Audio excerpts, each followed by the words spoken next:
satu panel, mohon sadari bias yang mereka glorifikasikan yang akan mereka hilangkan di sisi mereka akan selalu ada di status quo. Bukan bagaimana kemungkinan besar ketika masyarakat objektif mereka bisa melihat ya politisi ini bagus, politisi bagus seterusnya, maka mereka pada akhirnya akan memilih politisi yang paling mengcater interest mereka. Bukan bagaimana minoritas ingin memilih politisi yang berasal dari minoritas, bagaimana mayoritas akan memilih politisi yang dari mayoritas. Pada akhirnya politisi yang mengcater tentang interest mereka masing-masing. Ini mengapa bias tidak akan pernah diselesaikan di sisi mereka. Orang-orang tetap akan tetap subjektif. Namun dua sanggahan, pertama tentang justifikasi mereka, juga tentang dampak yang mereka berikan kepada Anda. Pertama, tentang justifikasi ada 4 poin yang akan saya sampaikan pada kesempatan kali. Pertama, mereka mengatakan, ya setiap orang bangga dengan sayap kiri, sayap kanan, mereka tidak mau mengganti pemimpin mereka tentang bias terkait pemimpin. 2 respon, pertama, bias selalu ada, bukan bagian interest masyarakat, bukan tidak akan memilih berdasarkan kebijakan, tapi juga tentang representasi ras dan seterusnya, interest masyarakat atau pemimpin yang mementingkan kepentingan mereka sendiri, ini eksklusif. Yang kedua, ada bagaimana hoax juga ini eksklusif, bukan bagaimana hoax malah akan semakin marah di sisi mereka, bagaimana akan ada orang-orang yang memberikan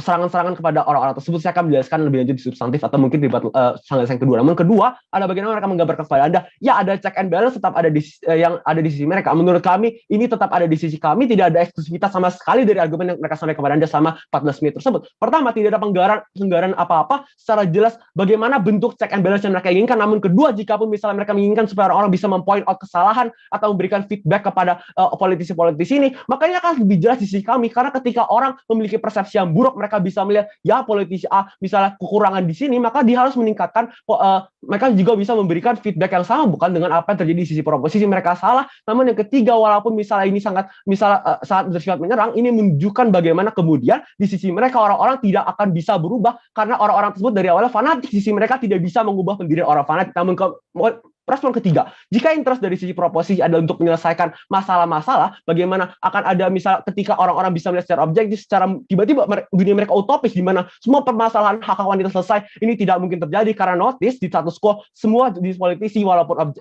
semua jenis masyarakat politisi objektif tidak mereka memiliki inisiatif yang sama. Namun kita tidak mengerti apa manifestasi, tidak ada elaborasi secara langsung mengapa ketika Anda memilih politisi A dengan objektif view Anda, maka kemudian semua masalah akan terselesaikan. Namun keempat, jika pun mereka mengatakan akan ada engagement di sisi mereka. Dua respon terhadap hal ini. Pertama, jelas-jelas ketika Anda mengatakan orang-orang memproteksi itu di mana argumen mereka gagal.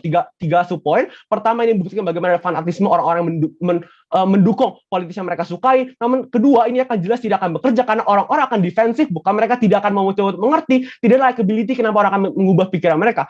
Ketika Anda mengatakan bahwa ya orang akan mengubah ideologi mereka, ini tidak bisa karena tidak ada orang yang mampu untuk mengubah ideologi mereka ketika mereka diberikan ideologi yang bertentangan dengan mereka setiap harinya. Namun ada mengekspek mereka untuk mempertahankan ideologi dari politisi yang mereka milih, yang mereka suka. Ini menunjukkan bagaimana mereka sangat kontradiktif, tidak ada penjelasan sama sekali. Namun ketiga, tentang orang-orang di garis abu-abu. Ya, menurut kami jika mereka benar-benar di garis abu-abu, maka ini sama saja bukan dengan status quo. Tidak ada penjelasan lebih lanjut mengapa kemudian orang-orang status quo ketika mereka tidak berpihak pada pihak politisi A atau politisi B, mereka di sisi kami akan lebih bias terhadap politisi A atau politisi B, karena kemungkinan besar mereka akan antara pertama mereka golput, namun kedua adalah bagaimana mereka kemudian akan meminta interest mereka sendiri. Ini menunjukkan bias akan tetap ada di kedua sisi. Namun kedua, tentang dampak akan terjadi di sisi kita. Bukan pertama, mereka mengkomparasikan apa yang pertama mereka mengatakan ya orang akan mengkomparasikan apa yang akan mereka lihat. Ini tidak eksklusif di sisi mereka, notice ini bahwa orang-orang juga bisa mengkomparasikan apa yang mereka lihat di sisi kami. Namun kedua adalah karakteristik sosial media, bagaimana sosial media tidak bisa membuat 20 halaman esai yang berisi tentang semua jenis kebijakan yang dibuat oleh orang tersebut,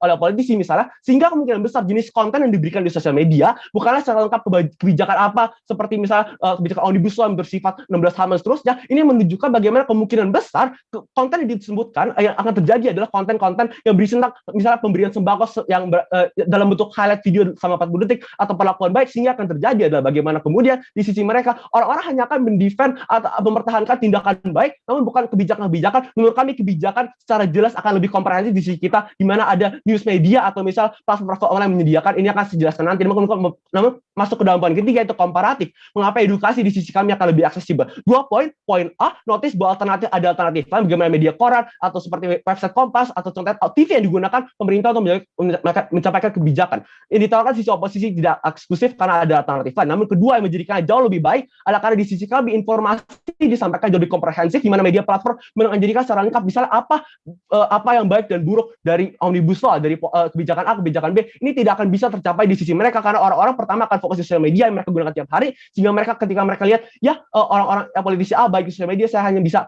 menilai dari sosial media, namun kedua adalah mereka tidak akan mau mengecek media platform yang lebih komprehensif karena di sisi mereka merasa ini baik. Namun masuk dalam substantif saya, mengapa pemerintah tidak boleh melakukan ini? Pertama, pemerintah tidak memiliki hak untuk berintervensi secara langsung untuk mengubah referensi. Bagaimana pemerintah tidak boleh mendoktrinasi seseorang. Bagaimana ada kontrak sosial antara pemerintah dengan masyarakat tentang kebebasan untuk berpendapat atau berideologi. Ini terlihat bagaimana pemerintah memberikan Anda hak untuk memilih agama Anda sendiri, Anda bebas untuk memilih pandangan apa, selama itu tidak melanggar hukum. Bukan ini menunjukkan bagaimana pemerintah memiliki kontrak sosial. Tidak ada hak secara langsung yang menunjukkan sebagai pemerintah kenapa Anda berhak untuk mendoktrinasi seseorang. Namun kedua, tentang media sosial yang sangat personal ini, bagaimana media sosial adalah media yang dipakai tiap hari oleh semua masyarakat secara umum, sehingga bukanlah ini menunjukkan bagaimana pemerintah sangat intrusif terhadap Anda sebagai masyarakat. Misalnya ketika masyarakat akan melihat pemerintah, bukankah pertama, ini bukanlah media yang dipakai untuk pemerintah, di mana kemungkinan besar media dipakai pemerintah adalah TV atau website Kemendikbud untuk menyampaikan informasi atau kebijakan. Tidak, walaupun ada sosial media misalnya, maka kemungkinan besar sangat jarang